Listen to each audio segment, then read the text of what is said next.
To my channel study ready.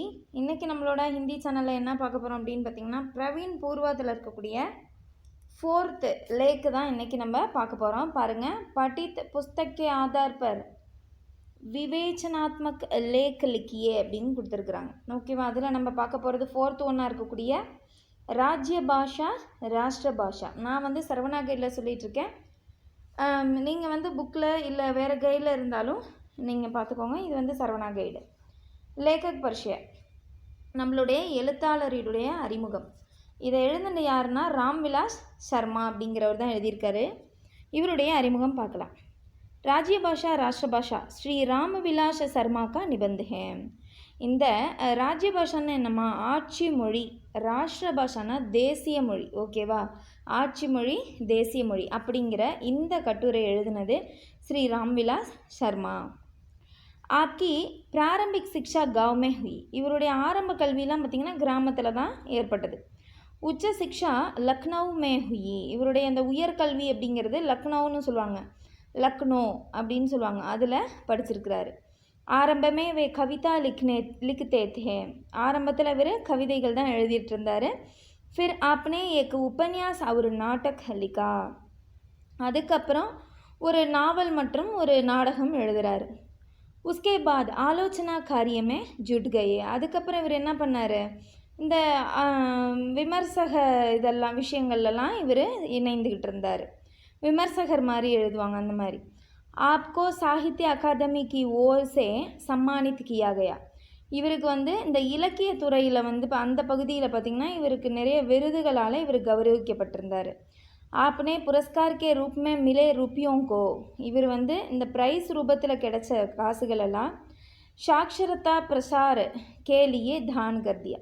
இந்த எழுத்துத்துறைக்கு என்ன பண்ணிட்டாரு, தானமாக கொடுத்துட்டார். அந்த துறையை நல்லா நம்ம மேம்படுத்துகிறங்கிற மாதிரி கொடுத்துட்டார் போல் இருக்கு.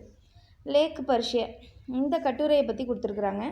ஹம் பகலே அங்கிரேஜோம் கே குலாமத்தே. நம்ம முதல்ல ஆங்கிலேயர்களுக்கு அடிமையாக இருந்தோம், அவங்க போயிட்டாங்க.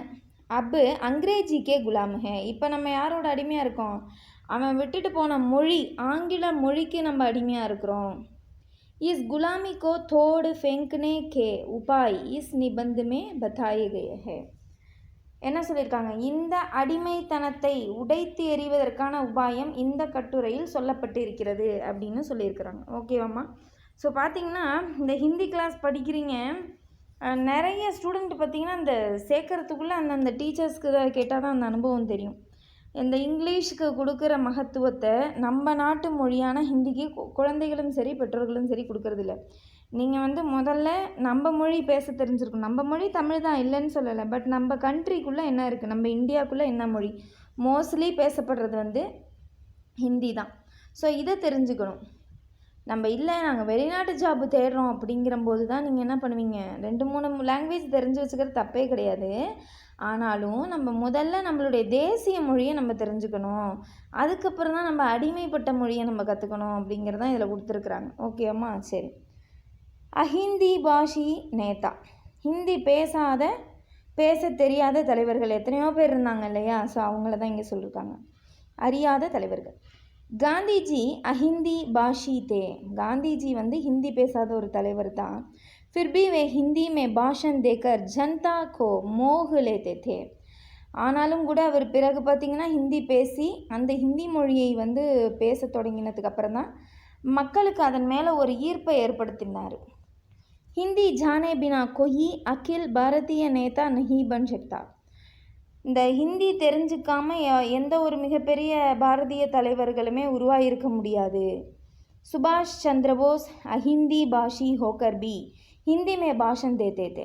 நம்ம சுபாஷ் சந்திரபோஸ் ஹிந்தி அஹிந்தி பாஷி ஹோக்கர் பி, அதாவது ஹிந்தி மொழி தெரியாமல் இருந்தும் கூட ஹிந்தியில் என்ன பண்ணார், சொற்பொழிவெல்லாம் ஆற்றினாராமா.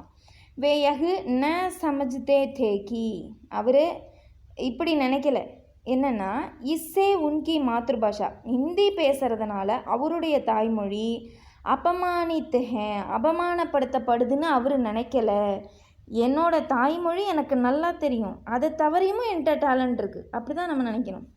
அடுத்தது நெஹ்ருஜி கா பாஷன் பூரா பாரத் சுன்தா தா. நம்ம காந்தி நேரு மாமான்னு சொல்லுவோம் இல்லையா, அவருடைய மொழியை பார்த்திங்கன்னா, அவருடைய சொற்பொழிவை இந்த பாரதம் முழுவதுமே கேட்டிருந்தது. அப் ஐசா கொயி நேதா நஹி ஹே, இப்போ இந்த மாதிரி தலைவர்கள் யாருமே இல்லை. கியோங்கி அஹிந்தி பாஷி நேதா ஹிந்திக்கு அவஹேளனா கர் ரஹே ஹே. ஏன்னா இந்த ஹிந்தி பேசாத தலைவர்கள் பார்த்திங்கன்னா ஹிந்தியை வந்து புறக்கணிப்பு செய்துட்ருக்குறாங்க. ஸோ எனக்கு தெரியாது, அதனால் நான் என்ன பண்ணுறேன், எவனுமே படிக்கக்கூடாது அப்படின்னு கூட நான் வச்சுக்கலாம். आज के नेता गांधी जी और उनके अनुयायियों ने दक्षिण भारत में हिंदी प्रचार किया है. காந்திஜி மற்றும் அவருடைய பின்பற்றாளர்கள், அவரை ஃபாலோ பண்ணாங்க இல்லையா, ஃபாலோவர்ஸு, அவங்கெல்லாம் நம்ம தெற்கிந்தியாவில் ஹிந்தியை பிரச்சாரம் செய்தார்கள். நம்ம இது பிரவீன் உத்தராத்தை படிக்கும்போது நீங்கள் வருவீங்க பார்த்தீங்கன்னா அந்த ஹிந்தியை பற்றி அவங்க நிறைய கொடுத்துருப்பாங்க. எப்படி யார் ஆரம்பித்தா, இதுலேயே வரும் உங்களுக்கு பிரவீன் பூர்வாத்திலே. யார் ஆரம்பித்தா முதல்லன்னா காந்தி அவருடைய பையனாக இருக்கிறவர் தான் முதல்ல ஹிந்தி பிரச்சாரத்தை தொடங்கினார். ஓகே, ஒவ்வொரு மாநிலமாக, ஏன்னா இந்த குறிப்பிட்ட சில 4 மாநிலங்களில் மட்டும்தான் ஹிந்தி கிடையாது. கேரளா, தமிழ்நாடு, ஆந்திரா, கர்நாடகா. ஸோ இங்கே வந்து தமிழ்நாட்டுக்கு யார் வந்தாங்கன்னா அவருடைய மகனான தேவதாஸ் காந்தின்னு நினைக்கிறேன், அவர் வந்து பிரச்சாரம் பண்ணார். ஓகே, அதெல்லாம் நம்ம போக போக படிக்கலாம். காந்திஜி ஜனதா கே பகுத் நஜ்தீக் தே. காந்திஜி வந்து மக்களுக்கு ரொம்ப நெருக்கமாயிட்டார், ஏன்னா ஹிந்தி பேசுகிறதுனால. ஆஜ்கே நேத்தா அங்கிரேஜி பிரேமி ஹே. ஆனால் இன்றைய தலைவர்கள் ஆங்கிலத்தை தான் விரும்புகிறாங்க, ஆங்கிலத்துக்கு தான் அப்படியே பற்றா இருக்காங்க.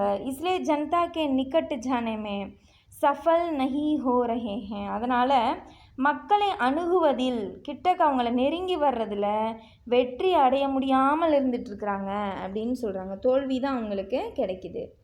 அங்கிரேஜி ஜானே வாலே கித்னே. ஆங்கிலம் அறிந்தவர்கள் எத்தனை பேர் அப்படிங்கிற மாதிரி. ஹை ஸ்கூல் பரீட்சாக்கோ மானதண்ட் மான்கர் கியா கயா आंकड़ा बताता है कि अंग्रेजी पढ़े लिखे केवल एक ஃபீஸ்தி ஹே அப்படின்னு சொல்கிறாங்க. என்னென்னா ஹை ஸ்கூலில் வந்து பரீட்சையை வந்து ஒரு அளவுகோலாக தான் பண்ணுறாங்க. எப்படின்னா ஒரு மார்க் வாங்குகிற ஒரு அளவுகோல், நீ 100க்கு 100 இவ்வளோ வாங்கினா தான் நீ என்னது பெஸ்ட்டு ஸ்டூடெண்ட்டு அப்படின்னே அது வைக்கப்பட்டுருச்சு. இந்த மாதிரி ஆங்கடா பத்தாத்தா ஹேக்கி, இது தகவல் என்ன சொல்லுதுன்னா, அங்கிரேஜி படே லிக்கே கேவல் ஏக் ஃபீஸ்தி ஹே. இந்த என்ன தகவல் சொல்லுதுன்னு பார்த்திங்கன்னா, இந்த ஆங்கிலம் படிக்க எழுத தெரிஞ்சவங்க 1% தான் இருக்காங்களாம். நம்ம என்ன தான் ஹை ஸ்கூலில் படித்தாலும் அது உண்மைதான். இப்போ மெட்ரிகுலேஷன்லாம் படிக்கிறாங்கன்னா எல்லா ஸ்டூடெண்ட்டுமே சிபிஎஸ்சியே படிக்கிறாங்கன்னா ஃபுல்லி வந்து அவங்க இங்கிலீஷ் தரமாக பேசுறது கிடையாது. நிறைய ஸ்டூடெண்ட் பார்த்துங்க அப்படி தடுமாறுவாங்க. ஏன்னா அவங்களுக்கு அவ்வளோதான் ஞானம் இருக்கும். ஸ்கூலில் என்ன தான் அவங்க கரைச்சி திணிச்சாலும் இந்த பிள்ளைங்க ஏற்றுக்கிறது தான் ஏற்றுக்கும் இல்லையா. ஸோ அதே மாதிரி தான். सो राजनीतिक कार्यों के लिए अंग्रेजी का उपयोग करने की क्षमता रखने वाले 0.25% से अधिक नहीं है. இப்போ இந்த அரசியல் விஷயங்களுக்காக ஆங்கிலத்தை வந்து உபயோகம் செய்யும் திறமை உள்ளவர்கள் பார்த்திங்கன்னா வெறும் 0.25% மட்டும்தான், அதுக்கு அதிகமானவங்க மட்டும்தான் இருக்கிறாங்க. அதுக்கும் அந்த அளவு தான் மக்கள் யூஸ் பண்ணுறாங்க இந்த இதில் அரசியலில். இன்கே பல் பர் சம்சார் கா படா ஜனதந்திர சல் ரஹா ஹே. இவங்களோட பலத்தில் தான் இங்கே இருக்கிற இந்த ஜனநாயகம் வந்து போயிட்டுருக்குது. एक छोटा सा वर्ग अंग्रेजी के बल पर देशवासियों पर राज करता है.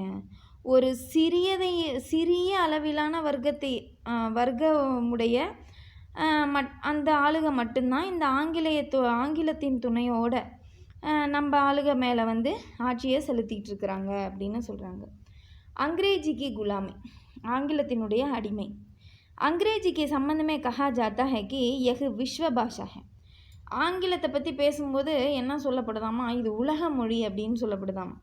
हिंदी के संबंध में कहा जाता है कि हिंदी भाषा अहिंदी भाषियों पर लादी जाती है. என்ன சொல்கிறாங்கன்னா, ஹிந்தி சம்மந்தத்தில் என்ன சொல்லப்படுது அப்படின்னு பார்த்திங்கன்னா, ஹிந்தி பேசுகிறவங்க பற்றி சொல்லும்போது என்ன சொல்லுவாங்க, ஹிந்தி வந்து வெறும் இங்கே இருக்கிற ஆளுங்க மட்டும்தான் பேசுவாங்க, இது வந்து ஹிந்தி பேச தெரியாத ஆளுங்க மட்டும்தான் உபயோகப்படுத்துறது, இப்போ இங்கே மட்டும்தான் இந்தியாவில் மட்டும்தான் பேசுவீங்க, இது எல்லாருமேலே சுமத்தப்படுது. லாதி ஜாத்திகன்னா இது வந்து பேச தெரியாதவர்கள் மேலே சுமத்தப்படுது.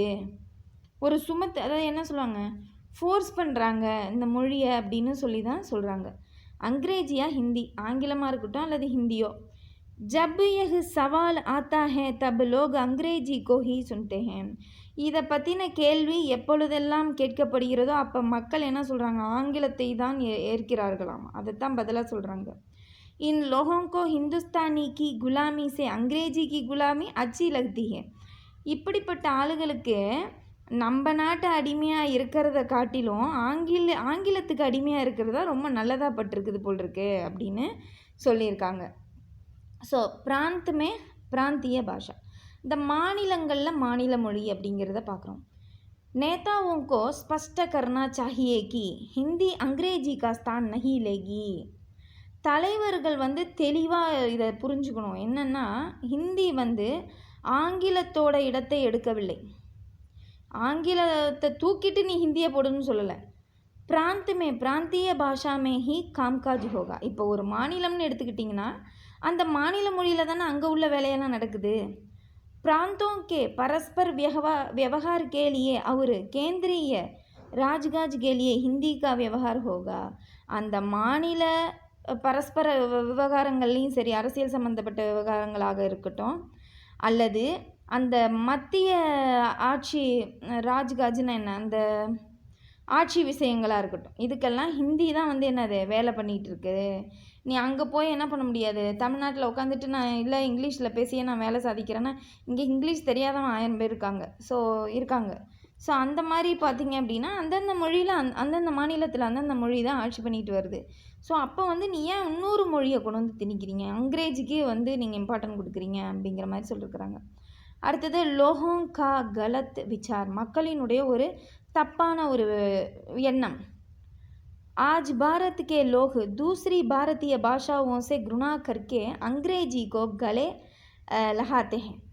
அதாவது இன்றைக்கி உள்ள பாரத மக்கள் பார்த்திங்கன்னா தூசரி பாரதிய பாஷாவும் சே, மற்ற நம்ம பாரத மொழிகளை காட்டிலும் அதுகளோட, அதாவது மற்ற பாரதிய மொழிகள் இடம் குருணா கர்க்கே வெறுப்பு செஞ்சு அங்கிரேஜிக்கோ கலே லகுதே, அங்கிரேஜி தான் என்னது தழுவிக்கிறாங்களாமா.